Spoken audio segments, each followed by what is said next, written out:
Hey everyone, welcome back to another episode of Small Business Stories. I am your host, Dr. LL. You know me. We've been bringing you wonderful guests every week, and now we are recording at 2 to 3 times per week just to bring you more because the demand has been that great. So that's very exciting. So, first off, hugs and thank you to all the listeners out there who are help moving our podcast up the rankings and making it available to more and more people.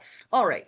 Enough about me and small business stories. Let's focus on our guest here. We've got Chris Prefontaine, and he is the smart real estate coach. And you're thinking, okay, where is this going? The first thing off the bat I'll tell you is that he uses the expression wicked smart. So those of you that grew up in the 80s would understand the expression and how relevant it is today. Chris, welcome to the show. Well, thank you. And then to know that you're from New England or close to me in general, the Wicked Smart kind of lives in the Boston area, right? People from other parts of the country look at me like we got 10 heads, but we'll get there. That's okay because I'm dialing in from North Jersey and give folks a little sense of, I always like to say, give them the visual experience because not everybody watches our podcast on YouTube. So they don't get the visual richness of it. They're listening, they're in their cars, on the go, working out, whatever that they're doing. And so we like to create that sense of, well, what's it like? Who is Chris? What are you like? Maybe what you look like, if you want to share that, the room that you're in, where Rhode Island. So they're like, I'm starting to associate some context with the voice here, and it helps. People like it. It's a feature of the show they like. So please enlighten us. What can you Appreciate it. share? So I've been at real estate 34 years, so I won't go all the way back. I'll have everybody sleeping on the listener side, but I'll just give you a quick 10,000 foot view and then give you kind of where we are. Well, I'll do where we are first. I'm in Newport, Rhode Island. So it's a tiny little dot in the map, cool oceanfront community. I have a office in the Newport area myself, and I camp out here with my son, Nick, an office manager, Sue, and then everyone else flies in now post-COVID. We used to have a building, Loralyn, with all our people there. And post-COVID, we just come in here, a few of us, and everybody else is virtual. So yeah, I'm camping out my own office. I stand at this lovely desk. I think you're standing too, but I usually don't see that. So that's what I do all day long. I will tell you from a real estate standpoint, I said 34 years. It goes back to 91. I've been at this and I got in originally because my dad built a regular conventional business in this area, in Massachusetts, actually. But he built his own buildings. And as he did that, I watched that and I was around the real estate. So that got me into it. But I've been at this from brokerage to building homes to getting crushed in the 2008 crash and then having to reinvent my business to what it is today, is why I wanted to give you that bridge. Because today we buy all without banks, without putting our money up. And it was all because of coming out of the crash. I was like devastated, no money, no credit. And that's how this whole thing was born. And then we started getting organically around the country demand to teach it because people are like, well, that's cool. I don't have to go out and ask for money. I can just do my own deals creatively. So creative real estate's been around for decades and decades, well before you and I. It's just that no one's really wrapped a bow around it and taught it with support and interactive learning like we have. So that's kind of what we do all over the country now. We're in 80 markets right now. Oh, incredible. Congratulations. That's massive success. And I think it speaks to why you are wicked smart, right? About what you do, trying to figure that out. But I want to roll back and really dig into what you said about the devastation that you experienced in the financial crisis there, 2008, 2009, not because I want people to relive their pain and their trauma, but because I think it's a really key factor in entrepreneurship. We have these major highs and then we have these crashes, and it's all about what do you do with it? How do you learn? How do you pivot? What do you do next? Do you give up? What do you do? So, talk to us first about the emotions behind that. Yeah, I couldn't agree more. Thank you. Because I always say when business is easy, that's like you're not, there's no learning lessons in there, right? When the wind's at your back. So from an emotion standpoint, that is what stopped me, is the whole mental side of the business. So although it's real estate related, I'm going to step away from that for a minute to answer your question because it was 100% in my head. It was, I had to move. Let me give you a picture. I had to move from a nice home overlooking Newport Harbor to a one-bedroom condominium that was disgusting when we moved in. My wife and I, I've been married 30, going on 39 years. So, um, Congratulations. thank you. So that picture that I walk into the apartment, she says, "Hey, I think this is where we should move to reset everything." And we leave this. Now we didn't even sell yet. I leave the place and I walk down to this place and I go, you gotta be kidding me. Lime green tub and stained rugs from animals that were like, it was disgusting.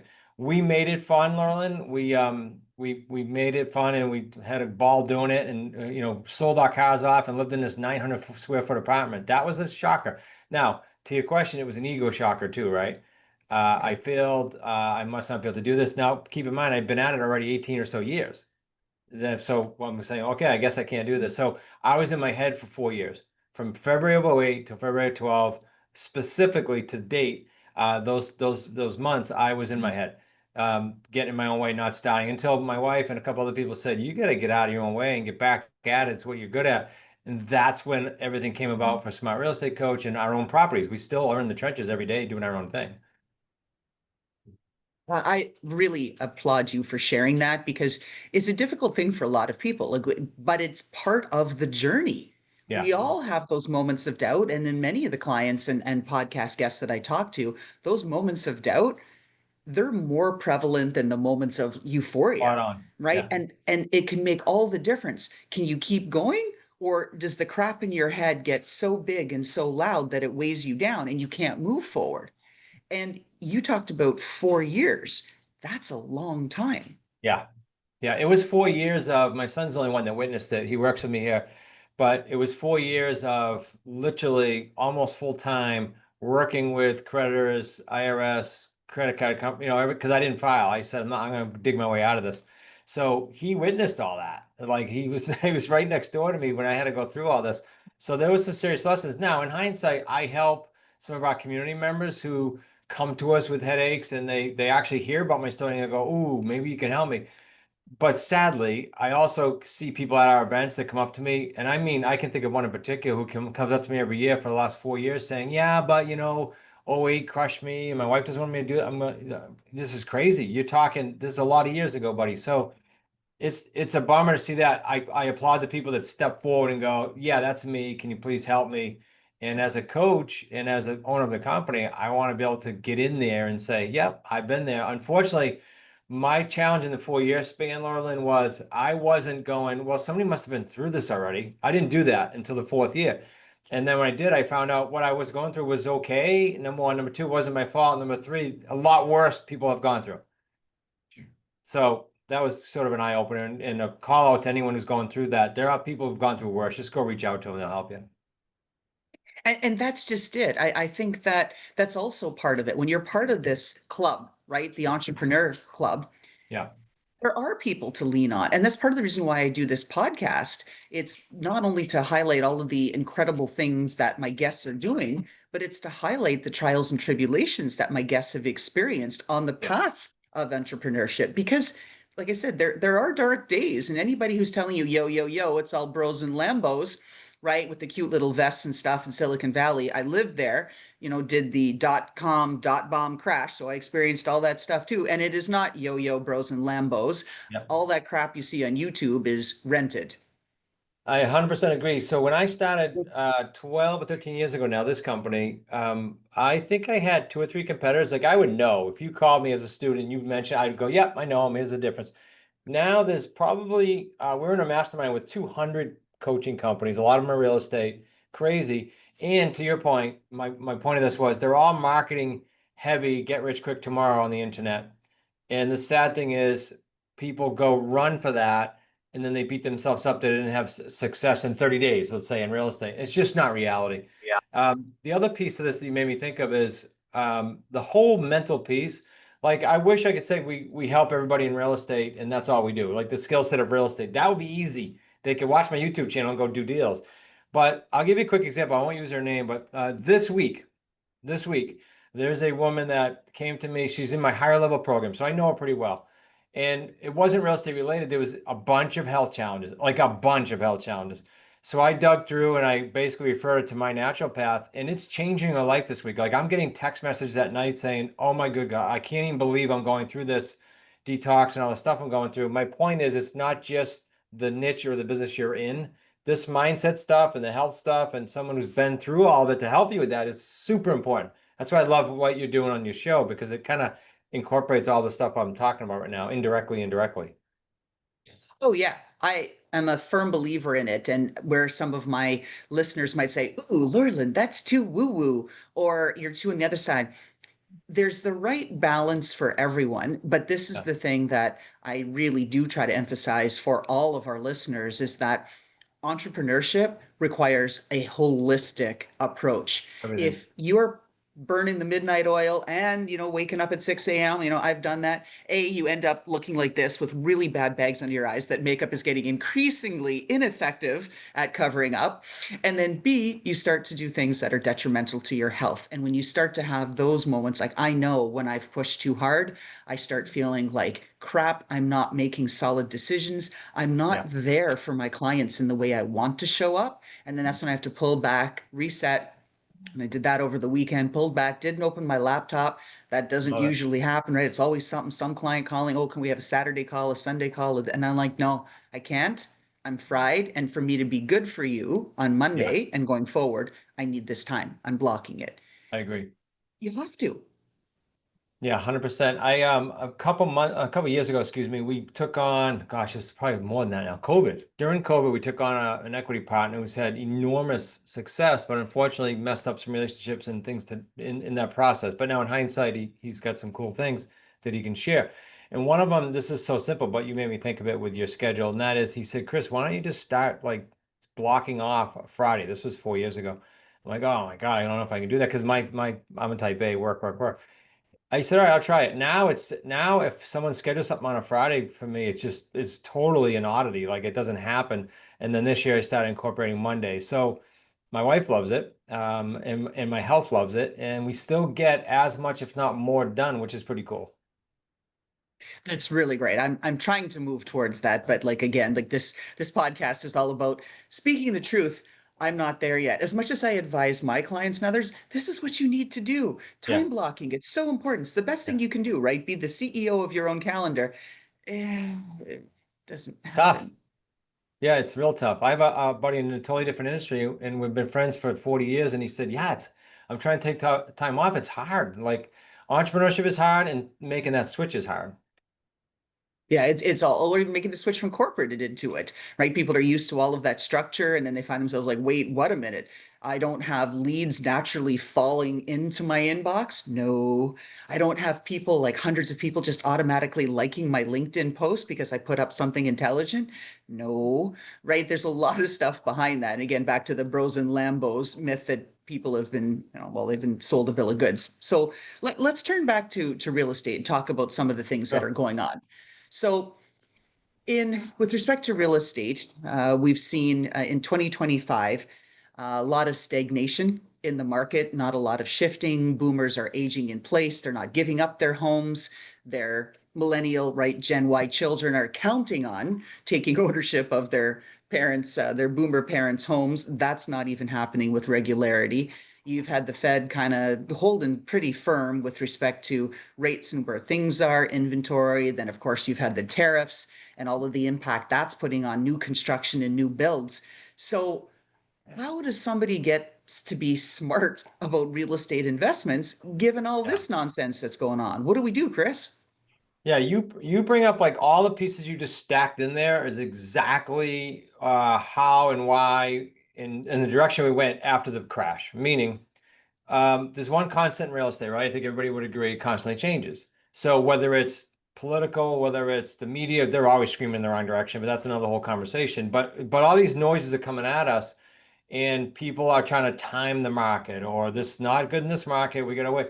All that's a bunch of nonsense if you know how to operate in the creative real estate world, which the big players do.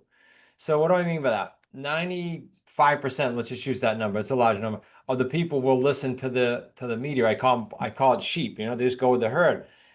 When in fact you look and you research. I don't care what book you pick up. You research this for decades. You'll see that most of the wealth is created when there's uncertainty or change or just turmoil in the market. Example: COVID hits in March. The sellers don't have any clue what to do. So we become a guide. I scream from the rooftops, guys, double down. This is not a time to not go forward. Our community brought in a record amount of properties. Now, 2 months later, what happened? The sellers all of a sudden figured out, oh, I can sell. It's going crazy. I can sell like nothing. Okay, so we didn't go out of business. We just said, okay, we have to fish in a different pond and we teach how to, what lead sources to use in what market. That's all it is. So all that to say you can and should operate in upward, sideways, downward market, doesn't matter. In fact, you'll be most profitable when it's least predictable for the media and the public. When they need a guide, when there's confusion, and that's always going on, frankly, but it's going on right now, heavy to your point. So that was a long answer to your good question, but learn creative real estate and put your head on the pillow at night knowing that you can operate in any market. That's kind of cool. Well, let's dig into that further because, like I said, I did paint like pretty much all the macro drivers that you're going like, whoo, right? You're pulling your hair out and going, what do I do? And either you're paralyzed by all of that chaos Yep. in the market, or as a true entrepreneur, someone who sees an investment opportunity and wants to capitalize on the opportunity, right? That's the definition of entrepreneurship, that you've got to be prepared to sustain that volatility and have that internal resilience, good sleeps at night, good nutrition, all of that rest of that mindset, because you've got to be prepared for that bumpy ride. And maybe Yeah. talk about that because you alluded to it earlier in our podcast where you said, hey, it's not this like 30-day thing. I see the same thing. Some clients say, like, oh, great, yeah, help us with our social media in 30 days. Like, what do you mean we don't have thousands of leads and we haven't gone viral? No, that's not how it works. Talk to us about From all of time, that, like what people need to be prepared for, that there's a, yeah, I think, well, let me say this. It doesn't matter what industry, but I'll talk about what we're talking about, real estate. Because of the internet now, there are numerous people who are where you want to be and have also already weathered the storms. Like all the marketing garbage we talked about, a lot of those people haven't weathered one storm, let alone 4 or 5 or 6 economic storms, right? So no matter what niche you're in, I'm assuming there's different niches that listen to your show. Just find someone that do this. Here's 3 quick steps. This will help you deal with it. One, first of all, find a niche that you like, whether it's real estate or whatever it might be, right? So assuming that everybody knows what they want and they're passionate about it. Two, find someone that you can get behind that's weathered storms economically, weathered storms personally, and there's someone you want to attach to morally and ethically. Because, like I said, I met someone who just totally trashed their relationships with their kids and their wife and even lost one of his kids. Like, that's not someone that I go, yeah, I want to attach to that and learn how that happened. No, I want to stay clear of that. So when I say in your niche, attach with someone, make sure that it all aligns with what you are about value-wise. Third is the tough part to your question. It is put the blinders on for 3 to 7 years. Now you probably, because the younger crowd won't remember this, but you know Brian Tracy's name, I'm sure, from of back course, eat when. that Okay. frog. Yep. He's Brian a Tracy famous and a coach for million eat other that books he frog. wrote. Yeah. Right, but that's what he's known for, right? His procrastination Big theories time. and eat that frog. Sorry, go on. Didn't Yeah, mean to no, interrupt you're your flow, good. You're Chris. good. So clearly you know who it is. So Brian was on my show during COVID. He was like 82 then, and he said I gave him my philosophy of the question you asked about blinders on 3 years. That's what I told him. Usually a guest will say, because it's my show, they'll go, yeah, yeah, you're right. That, like, I agree with you. He said, no, that's not right. I said, why? And since then I've been repeating what he said. He said, Chris, I've been broke, I've been extremely wealthy. It takes 7 years in the entrepreneurial journey, because 2 or 3 years you're gonna really suck. This is exactly how he put it. 2 or 3 years you're gonna say, I'm feeling adequate, like I'm getting my legs. In the last couple of years, you're gonna have a breakthrough. That's a 7 year journey. And so since then, I've been saying 3 to 7 because I agreed with him. I had to eat my words there. So that I hope answered your question. Like it takes time, but along that journey, here's the biggest thing is you're going to be frustrated. You're going to be pissed off. You're going to be feel like you failed. All the things that I've gone through and that certainly Brian has gone through. And you're going to need someone to go, hey, knock, knock. What do I do here? That's why I said it's so important for that second step to get that person you can do that with. I do. I think it's essential. And I don't think you're telling our listeners that, hey, 3 to 7 years, just ignore everything, put it on autopilot, pretend it doesn't exist. I don't think you're No, saying that, no, right? no, So no, talk to no. us more Good. about where I think you're going. Yeah, good point. And tell me if I nail it, and if not, peel back more. But no, of course not, because it's dealing with all this stuff, right? It's what we opened the show with. I said something about when the wind's at your back, it's easy. No, it's when things are really tough and really get frustrating, and you're emotionally beat up. That's where the learning is, if you welcome it, right? Here's the silly example I always give: rubber band. I did this once, and my wife played around with it. I put a rubber band in my hand, and every time I had a sort of an expanding thought or a challenge, I would pull the rubber band. And it was a analogy for me was a rubber band, even though we can't see, every time you pull it, it's going to be a different shape, right? It's not going to be the exact same thing. So you're expanding, expanding, expanding. Now she used to use it to snap it if she didn't like what I was saying. That's another whole story. But my point is, you need these times, and they do suck. And if you say mentally, okay, I welcome it. I welcome it because I know I'm growing. That's going to be different than I'm frustrated. I got to stop, right? And so many people stop so early that they don't give themselves the chance to grow through that. It's fun coming out the other side. I was listening to a video, I think it was yesterday when I was on the bike. Gosh, Goggins, the military guy who does a lot of motivational videos, and I've read all his books, but it just happened to be a segment on that. And he talked about it. He said, all these things that people visualize all these fluffy things but they don't want to get to work and deal with these issues you and I are talking about. Deal with them and you'll be stronger. So I could say it in a number of different ways. I hope I hit that for you. Absolutely. In fact, you echoed it. Like, and where I thought you were going with the rubber band, I've heard that with people doing EMDR and other different forms of therapy, that you snap it to snap yourself back to reality. Hey, look, you're alive. You're Yeah, not weathering some horrific, storm out in the Atlantic, right? We heard about Hurricane Melissa in the fall. I mean, the right. devastation that's brought. Hey, snap to it, right? Get refocused. If you feel like you need time to regroup, take it. Take the afternoon off, go get on your bike, go take a walk, take your dog, hang out, do a picnic, go shopping, whatever you want to do that's going to make you feel a little bit better so that you come back into the frame where you need to be to know, like, hey, this is a marathon. It's not a sprint. And you've got to keep going, because I see it too. So many people, they're on that edge, and everybody thinks, oh, it's instant success. Because again, YouTube has said, oh, you can be an influencer. Right. Just hold this And up. Look at this product here. And then, instantly I'm yeah. making gabillions of dollars, right?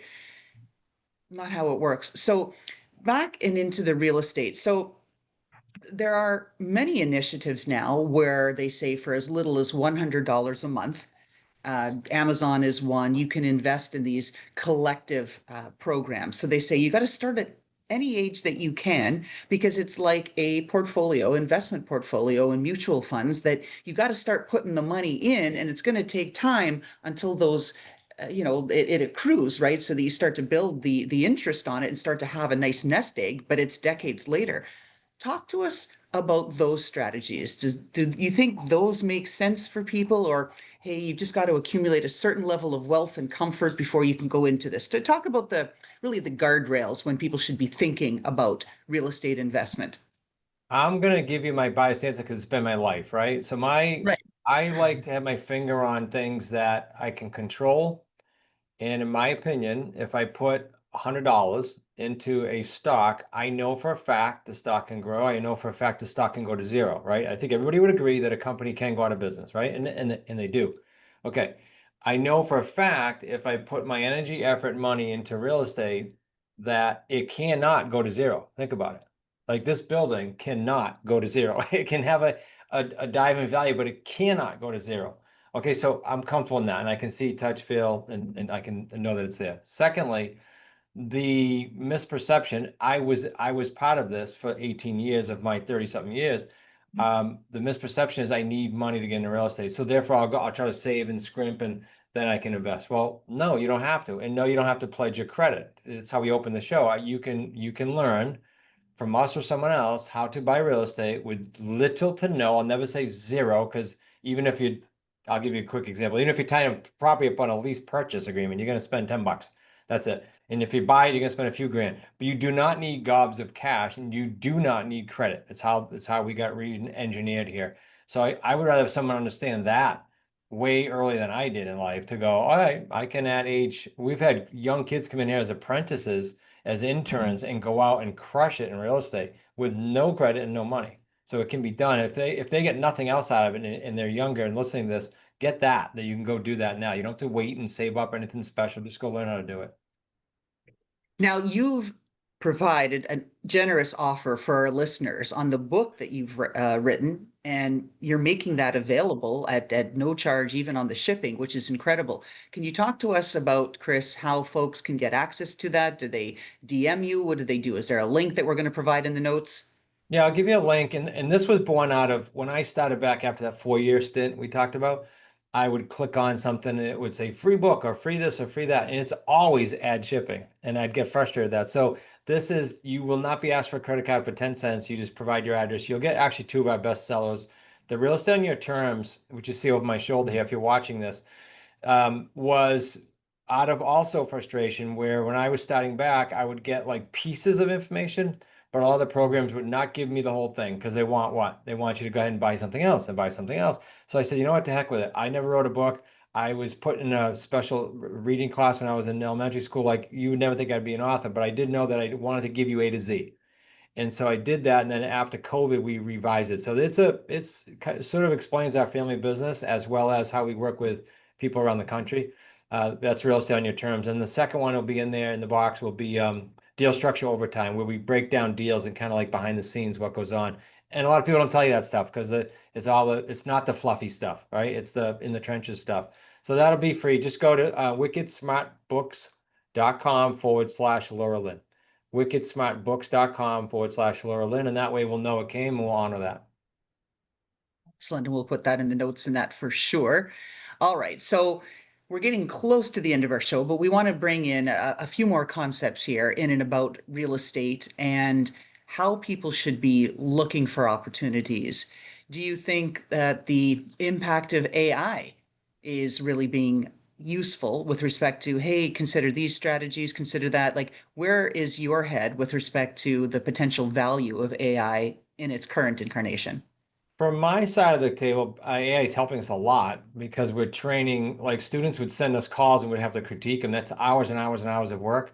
Now we're training AI to do that with us, as well as come up with ideas for logos and things like that. But as far as someone looking at AI to say what niche is best, sure. But then take whatever you get out of that and then go talk to a real person and go, what do you think? Here's kind of what I've narrowed it down to. Tell me your experience because you want let me give you an example of why that's important. There are some, in my opinion, there are some predatory niches in real estate. Like there are some buyers that have to go get your house at 60 or 70 cents on the dollar. Well, to me, that's not helping that person. That's beating them up when they're down. And I'm sorry if you're out there and you're a wholesale or a rehab. I have a lot of friends that do it. I'm just telling you, there's a big difference. So if you get something from AI and it says, go do this, go check if it aligns with you. Because in our world, it's a win-win-win, buyer, seller, us, and that's not easy to get, right? So do the smell test on that if you could. Yeah, that's just it. Because all of I do have folks that are in hard luck loans and lending that they do for real estate to have help people keep their house because maybe some major event happened, a tree collapsed on their roof, they weren't insured, et cetera, et cetera. So Sure. they find themselves in a position, right? They need a hard luck loan. And then really these predatory sort of buyers and lenders are in there and saying, okay, we'll take a note on the house, we'll do this, we'll fix the roof, but right? There's always that but, and you've got to really look at that. And if that's an approach you're comfortable with as a business, like you said, great. If that aligns with your values, fine. Right, I'm not on that side. I'm more of a person who like genuinely cares about people and wants to help, right. i.e., I don't even collect from my clients. I give them time if they need 3 months, 6 months, because they're having a hard time. Now that has bitten me in the backside. I've lost a lot of Of course, money I along get the it. I've way. been there. Yeah, but I feel better, doing it and say, look, Yep. here's the plan. Let's give you 3 months of a reprieve, but then hey, you got to start making payments, right? Like let's make this work. I'm trying to make it work for you. You got to help make it work for me. Right. And because that's how I believe in doing business. But anyway, that said, let's bring this home. So, Chris, how and where can our listeners find you? In addition to the link we gave, they can simply go to, I have a, again, free, because I want people to go free, free, free, free, free until they figure out if it's for them, right? So they can go to smartrealestatecoach.com/masters class, and they'll just get a free workshop. It's a replay. Nobody's going to be breathing down your neck. You do it at your time. You schedule a replay. It's the best way. That and the free book link will hook you up with us. Excellent. Okay, that's really good. Now, our last question, it's our signature question. Most guests love it. Some raise their eyebrows and think, well, that's a little silly, but it is our signature question. As I said, I've interviewed more than 250 folks, and I always ask the question, and it's kind of fun because the response is pretty much never the same, which I find fascinating. Anyway, Makes it that good. said, Yeah, exactly. Right. So the question is, do do do do. Now, if we got a chance to look into your closet, now had it been that closet in that one bedroom apartment that you rebuilt your life on, or maybe now in your beautiful new home overlooking the harbor, if we looked in your bedroom closet and there was a footwear or an accessory or a piece of clothing that personified who you, Chris Prefontaine, is. It just screams, I am Chris. And you feel like $1 million when you wear whatever that is. What are we looking at? Describe it to us and why it is your personality. Yeah, and I'm laughing because my wife will say, "What are you going to wear?" And it's the same answer. So you are only going to see two things in there. I don't care what time of year it is, and that is jeans and a black shirt. That's it. Why now? Why there's nothing special there, but it's comfortable for me. So I'll say to my wife, "I'm going to wear what I'm comfortable wearing. I don't care if I'm speaking. I don't care if it's straight to people. I don't care if I'm in the office with a special private client. That's what it. So it's not exciting, but that's what it is. That's okay, right? Like I said, like that's what like I said, I love the question because you get everything from responses along those lines, like, oh my God, it's just one more decision, right? We all remember Steve Jobs, who got to the point where he said, I can't make one more freaking decision. So he just bought an entire wardrobe of jeans and black I cashmere love it. turtlenecks. Yeah, I love it. Oh, there's one more thing. Flip-flops, no matter what time of year, unless it's January or February, flip-flops. Add an event even, which freaks people out. There you go, right? But like own it. I'm all about it, right? You should be Yeah, able to put your mark. I'm a glitter girl, so I wear things that are sparkly all the time. It's what it it's is. you. Whatever, right? That's me. Yeah. Fine. So, with that, Chris Prefontaine from Smart Real Estate Coach, we really appreciate you being on the show and making Thank that you. generous offer to provide our listeners with your best-selling books about how they can get into real estate at any age, at any time, even if they don't have the capital that they think they need to be able to do that. Chris, thanks so much for being on our Thank show you. today. Appreciate it.